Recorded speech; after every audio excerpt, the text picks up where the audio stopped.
Hello friends, welcome back to our YouTube channel Tilak academy. एक बार फिर से आपका बहुत बहुत स्वागत है। आज हम बात करेंगे 1 अक्टूबर को जो जेल प्रेयरी का फर्स्ट शिफ्ट का पेपर हुआ था उसकी इंग्लिश के क्वेश्चंस की बात करेंगे। 20 क्वेश्चंस को हम देखेंगे और क्या कॉन्सेप्ट था उनके पीछे वो भी देखेंगे। तो चलिए स्टार्ट करते हैं। सबसे पहला क्वेश्चन लेते हैं। पहला क्वेश्चन है रीअरेंजमेंट का। तो आपको रीअरेंजमेंट करना है सेंटेंस का। तो आपको लिखा है द सैप। अब आप देख लीजिए द लगा है डेफिनेट आर्टिकल। तो पहले देख लीजिए सैप की बात किसी सेंटेंस में पहले और की गई है क्या। तो आप ये देख रहे हैं कि अगर आप फोर्थ वाला सेंटेंस देखेंगे तो the tree is commercially valued for its SAP. तो सैप की बात हुई है, उसके लिए द सैप लगाया है। मतलब इसके बाद में ये सेंटेंस आएगा 4 के बाद में पहला। ठीक है, तो अल्टीमेटली द ट्री लिखा हुआ है, मतलब किसी ने किसी ट्री की भी बात हुई है। तो आप देखिए पहला वाला कोई ट्री की बात की हुई है क्या। The sugar maple is a hard maple tree लिखा हुआ है। हाँ, तो ट्री की भी बात हुई। मतलब द से स्टार्ट नहीं हो सकता सेंटेंस। मतलब चौथे नंबर वाला 4 से स्टार्ट नहीं होगा सेंटेंस क्योंकि डेफिनेट आर्टिकल है। इट से ऑलरेडी स्टार्ट नहीं होता इट से सेंटेंस क्योंकि वो प्रोनाउन है, किसी चीज़ के लिए यूज़ किया हुआ है, पेड़ के लिए यूज़ किया। It grows as tall as, है ना। तो और द से भी, द सैप से भी स्टार्ट नहीं होगा क्योंकि सैप की भी ऑलरेडी बात की हुई है। तो स्टार्ट कहाँ से होगा, सेकंड वाले से।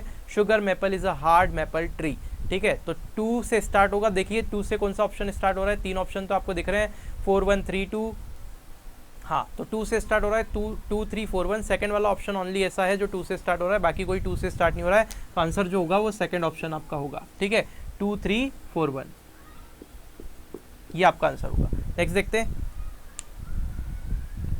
ये थोड़ा सा कट रहा है क्वेश्चन आई थिंक।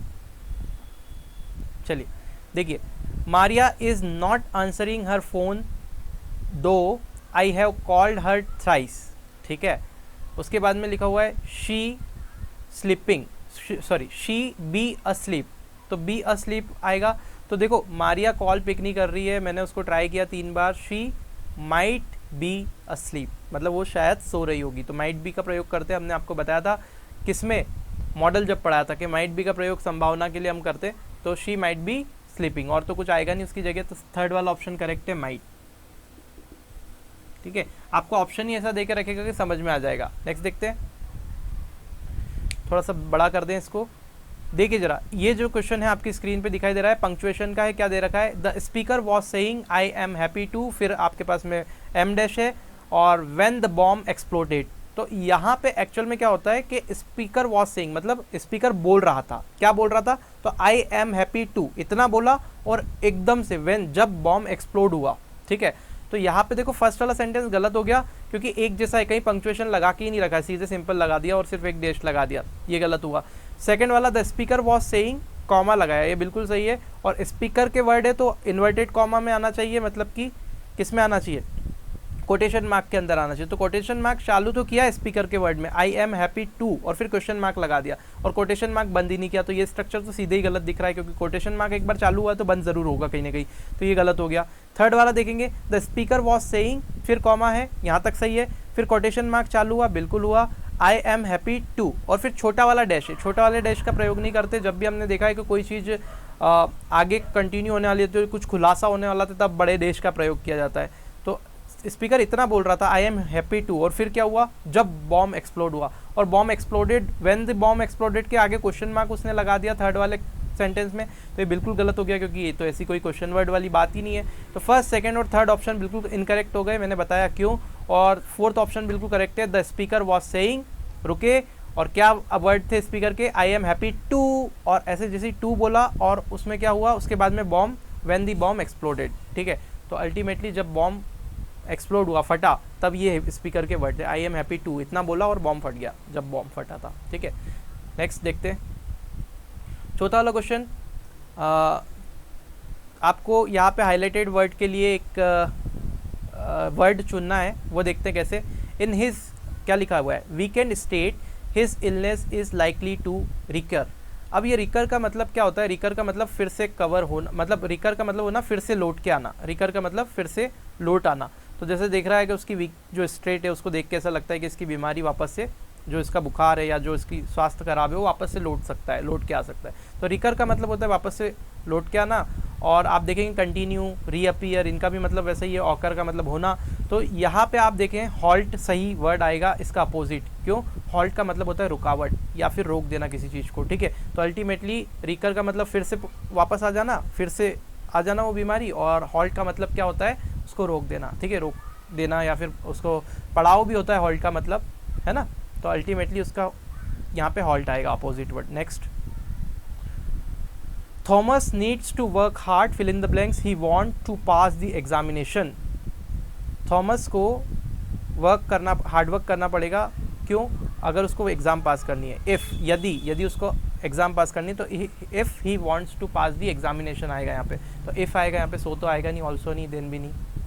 फिर द ऑथर ग्रेजुएटेड, कहाँ से ग्रेजुएट हुए ऑथर? तो कहाँ से का भाव आ रहा है? तो the author graduated from high school and controlled himself. देखो, from high school and, sorry control नहीं है, वो इनरोल्ड है, वो थोड़ा सा दूर होने के कारण मुझे दिखाई नहीं दे रहा स्क्रीन पे ठीक से, पर आप मैनेज कर लीजिएगा।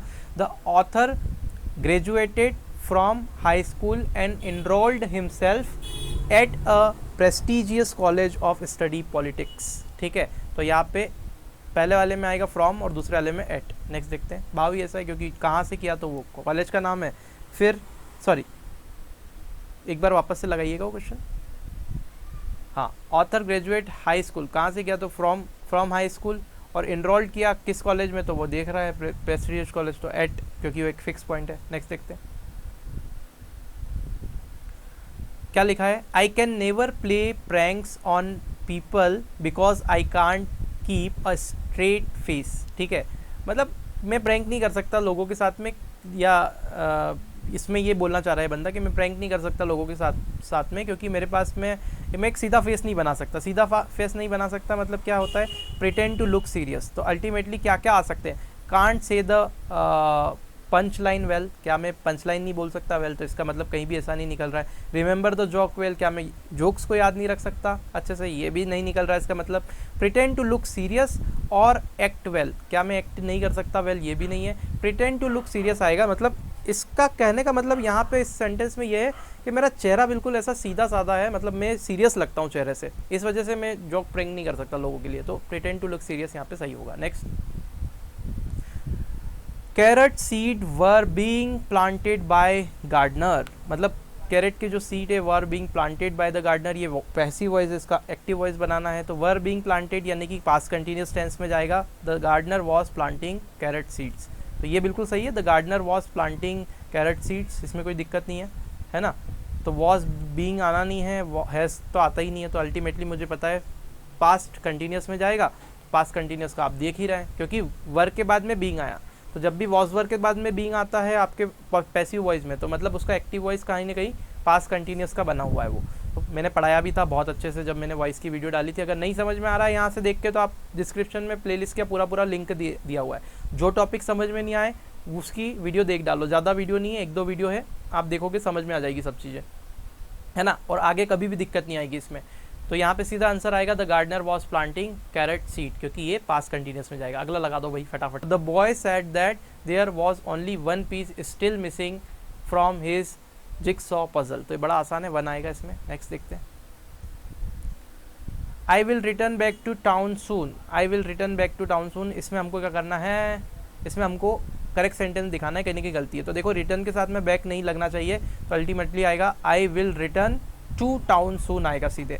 तो रिटर्न बैक हटा दो इसमें से, रिटर्न बैक किस में से हटा हुआ है? I will return to town soon, third वाला option will be correct, third वाला सही होगा, है ना। रिटर्न के बाद बैक का प्रयोग नहीं करना है ना, ये ध्यान रखना। अब देखो, people speak English all over the world, जो लोग हैं वो ऑल ओवर दी वर्ल्ड क्या बोलते हैं?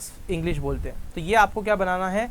इसका पैसिव वॉइस बनाना है। People speak English all over the world, तो इसका पैसिव वॉइस बनेगा English is spoken all over the world, people हट जाएगा, ठीक है। तो ये मैंने आपको बता रहा हूँ, 2-3 वीडियोस जो पिछले आए हैं सब में इसी टाइप का वॉइस का एक क्वेश्चन फंसा पड़ा है कि जहाँ पे जो एजेंट की ज़रूरत नहीं होती उसको हम रिमूव कर देते हैं। लास्ट वाला वॉइस के वीडियो में मैंने इस केस को डिस्कस भी किया था, पुलिस वाला एग्जाम्पल देके, ठीक है। तो English is spoken all over the world will be the right answer, क्योंकि स्पोकन आएगा इसके बाद थर्ड फॉर्म, ठीक है। तो आप देख सकते हैं इसके बाद थर्ड फॉर्म एक ही में आ रहा है, देखिए और किस में आ रहा है, ठीक है, वॉज आ रहा है तो ईजी आएगा, इसके बाद थर्ड फॉर्म वहाँ से भी देख सकते हैं। नेक्स्ट देखते हैं। प्रॉब्लम आ रही है वीडियो में? चलिए 12th वाला क्वेश्चन देखो। The lights went out while I fill in the blanks fixing the pipe. तो देखो सिंपल सी बात है, अब यहाँ पे देखो वेंट और फिक्स आएगा, सॉरी वेंट और फिक्सिंग आएगा, आई वॉज फिक्सिंग। एक्चुअल में क्या हो रहा है, the lights went out, light चले गई, कब चले गई, जब, तो वाइल का मतलब जब, while I was fixing the pipe, जब मैं पाइप को फिक्स कर रहा था। देखो अब क्या आई वॉज फिक्सिंग आना चाहिए या फिर आई फिक्स द पाइप, मतलब जब मैं पाइप को फिक्स करता हूँ जब लाइट चले गई, ऐसा तो है नहीं कि जब मैं पाइप को फिक्स करता हूँ जब लाइट चले गई, ऐसा कोई सेंटेंस नहीं बनेगा, ठीक है। और वॉज गोइंग, तो लाइट वॉज गोइंग आउट, ऐसा भी नहीं होगा, लाइट बाहर चले गई, ऐसा तो होता नहीं है, ठीक है। तो लाइट के लिए क्या आएगा, the lights went out while I was fixing the pipe will be correct. तो यहाँ पे आप देखेंगे वेंट आएगा फर्स्ट में और फिर वॉज फिक्सिंग, यानी कि फर्स्ट वाला सेंटेंस करेक्ट है, फर्स्ट वाला ऑप्शन करेक्ट है। नेक्स्ट देखते हैं। अब देखिए, he fill in the blanks jogging in the park every morning, पीछे लगा हुआ है एवरी मॉर्निंग, एवरी मॉर्निंग लगा हुआ है, मतलब ये प्रेजेंट सिंपल टेंस में जाएगा सेंटेंस सीधा सीधा। तो ही के साथ में प्रेजेंट सिंपल टेंस की अगर बात करें तो क्या वर्ब लगेगी, तो आप बोलेंगे गोज लगेगा, गो भी नहीं आएगा, GOES है ना, वर्ब का सिंगुलर फॉर्म आएगा तो गोज आएगा, ठीक है। तो यहाँ देखेंगे he goes jogging in the park every morning. Next देखते हैं। He succeed fill in the blanks his perseverance, और फिर देखा है एंड हार्ड वर्क। तो परजर्वेंस का मतलब होता है आपका जो दृढ़ता होती है वो, और हार्ड वर्क का मतलब आपको पता ही है क्या होता है। तो ही सक्सीड बाय वर्च्यू ऑफ आएगा इसमें, ऑन वर्च्यू ऑफ होता नहीं, विद वर्च्यू ऑफ जैसा कोई यहाँ पे लगेगा नहीं, इन वर्च्यू ऑफ भी नहीं, by virtue of. By virtue of का मतलब होता है उसके कारण, है ना।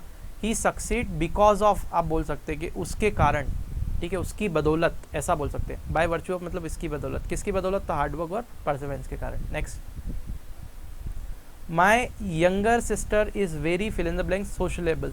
अब ये सोशलेबल लिखा है तो सोशलेबल के आगे हमेशा क्या आता है, अन आता है, अनसोशलेबल होता है, इन नहीं होता, नॉन नहीं होता, इन डिस नहीं होता, तो unsociable will be the right answer, है ना। प्रीफिक्स देखना था।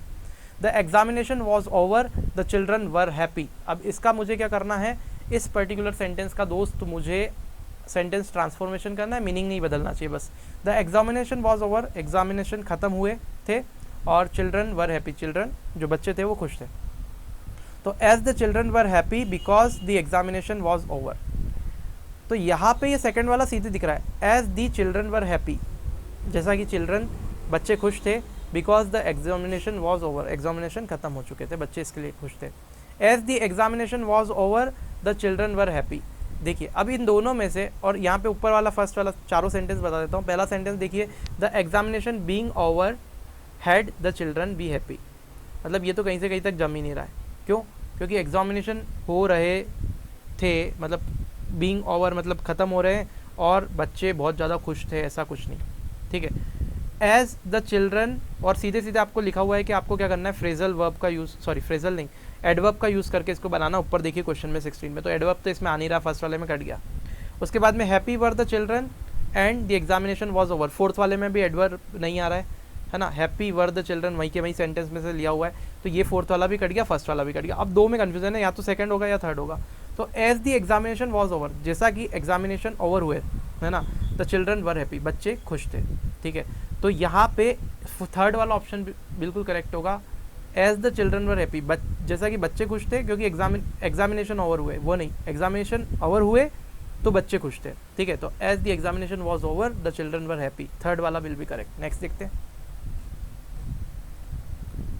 अ good hotel fill in the blanks one that, a good hotel is one that, is मतलब कि गुड, एक गुड होटल की बात की तो उसके लिए सिंगुलर वर्ब आएगा इज, तो अ गुड होटल इज, अब इज आ गया तो बाकी सब चले ही गया।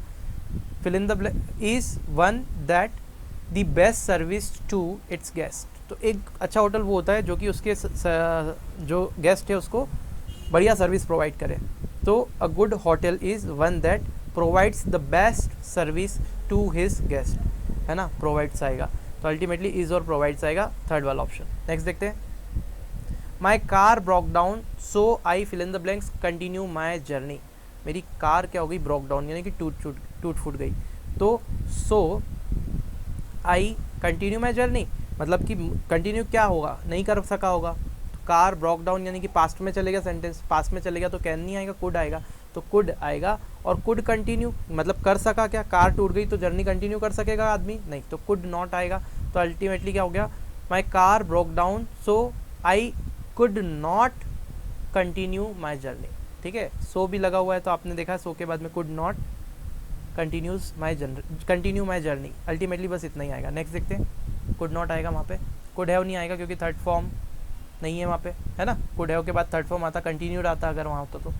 आगे देखते हैं, I wanted to buy fill in the blanks pair of a sneakers. अब देखो pair, a pair of sneakers होता है, एक जोड़ी, है ना। तो अ पेयर ऑफ स्निकर्स, तो पहले वाले में तो अ आएगा, तो अगर पहले वाले में अ आ गया तो दो ऑप्शन तो कट गए, सेकंड और थर्ड वाला कट गया।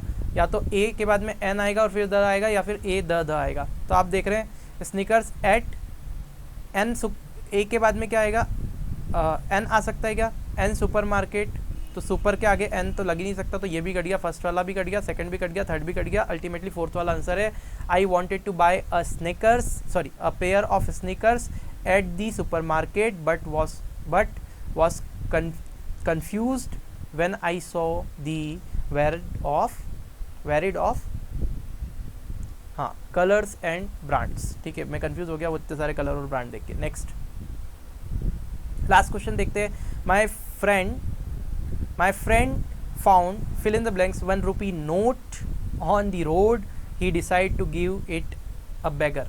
तो सीधी सी बात है, एक मिला उसको 1 रुपये का नोट और उसने डिसाइड किया एक बेगर को देने के लिए। तो माई फ्रेंड फाउंड 1 rupees नोट। अब 1 से आप देखेंगे, 1 को अगर लिखेंगे हिंदी में तो ऐसे स्टार्ट होता है, ये हिंदी का कॉन्सोनेंट है तो यहाँ पे ए लगेगा।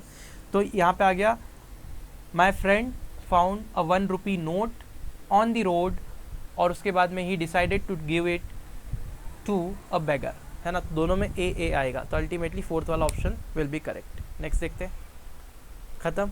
ठीक है, तो यहाँ पे आपका ये पूरा पोर्शन ख़त्म होता है। I hope that video will help you, और आपको कुछ ना कुछ मदद तो इससे ज़रूर मिलेगी मदद, और एज अ प्रैक्टिस आपके लिए ये वीडियो बहुत ज़्यादा इंपॉर्टेंट है। आपकी प्रैक्टिस भी होती रहेगी, बहुत सारी चीज़ें सीखने को भी मिली होगी कि कहाँ क्यों किस तरह से चीज़ों को लगाया जाता है। अगर फिर भी कोई डाउट है तो आप कमेंट करके पूछ सकते हैं। वीडियो में थोड़ी सी स्पीड बताने की ज़्यादा रहेगी क्योंकि ऑलरेडी सारी चीज़ें पढ़ा चुका हूँ, बस हमको अब रिविज़न करना है। ठीक है, और बाकी किसी भी चीज़ की आप चिंता मत लीजिए, सारी जो मैंने आपको चीज़ें बोली वो आपको ज़रूर मिलेंगी। और अगर आपको वीडियो पसंद आ रहा है तो बस आपको इतना ही करना है कि ज़्यादा से ज़्यादा इस वीडियो को अपने दोस्तों में शेयर कीजिए, पसंद आया तो लाइक ज़रूर कीजिएगा। और पहली बार अगर वीडियो को देख रहे हैं, जुड़कर तैयारी करना चाहते हैं, बहुत सारे वीडियो ऑलरेडी हम डाल चुके हैं, प्लेलिस्ट में जाकर के आप देख सकते हैं। डिस्क्रिप्शन में प्लेलिस्ट का लिंक में दे दूँगा, सब कुछ आप देख सकते हैं। पहले मैंने सब कुछ पढ़ाया, उसके बाद में प्रिपरेशन करवा रहा हूँ। चैनल पर नए सब्सक्राइब कर लीजिए, पास ही में बेल आइकॉन आएगा, उस पर ऑल पे क्लिक करके, उस पर बेल आइकॉन पे प्रेस करके ऑल पे क्लिक कीजिएगा, नोटिफिकेशन मिल जाएगा। चलिए मिलते हैं नेक्स्ट वीडियो में, तब तक के लिए जय हिंद।